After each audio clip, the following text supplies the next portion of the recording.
jin palla bustun kude yot pam kejip a chu piu pan reide ngal len bom da bom pam sala bom na parje bom nal berki ko chine sal wang nong mal chi win mon mat ke pida ngal ye ka kulewa raymond chul chul na jin palla bustun kude yot pam kejip a chu piu pan reide ngal len bom da bom pam sala bom na parje bom mal da ling sid lo ling weta an chwa la ji bu bom mal ke ron na me kwa usan rewa and dam mul mul ya gara mi no rai bon mi sala re ko re te ke de jan ba ba te gam mi jan men wa kwar man kalon ne sala bas ke bi de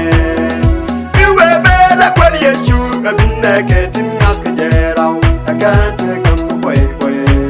re kwar den nyal te gam selbe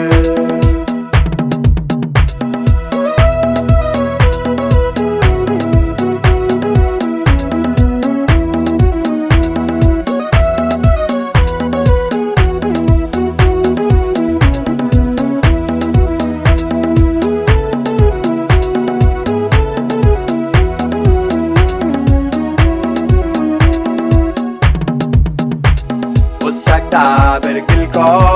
sinay salwang wi mon aliu ga ton re dwa ngal le jor selmal luny ban ko ya Usakta berkil ko sinay salwang wi mon aliu ga ton re dwa ngal le jor selmal luny ban ko ya kumal da ling sid lo ling weta an chwa la ji bu mal ke ron me kwa usan rewa and dam mul mul ya gara mi no rai bon mi sala re ko re te ke de jan ba ba te gam mi jan men wa kwar man kalon ne sala bas bi de mi we be la kwar yesu bin ne ke tin ngas ke jerau akan te gam boy boy re kwar den nyal te gam selbe yen palla bustun kude luang na pejip jagwan tar juy ka bomde kunalle kun dum dum sala bum nu pagaja yen palla bustun kude luang na pejip jagwan tar juy ka bomde kunalle kun dum dum sala bum nu pagaja kumal da ling sid lo ling weta an chwa la ji bu mun mal ke ron na me kwa usan rewa and dam mul mul ya gara mi no rai bon mi sala re ko re te ke de jan ba ba te gam mi jan men wa kwar man kalon ne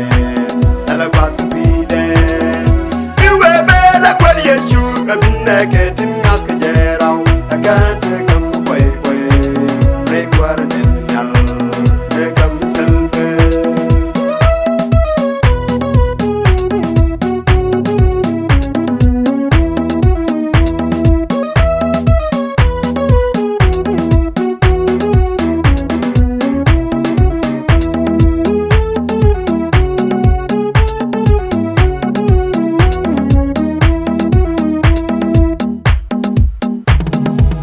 wa bin munda waje gun jin ni tugade saban na kwat siang le ni kunal lu ni ka jure de mundam chul chul pan wa bin munda waje gun jin ni tugade saban na kwat siang le ni kunal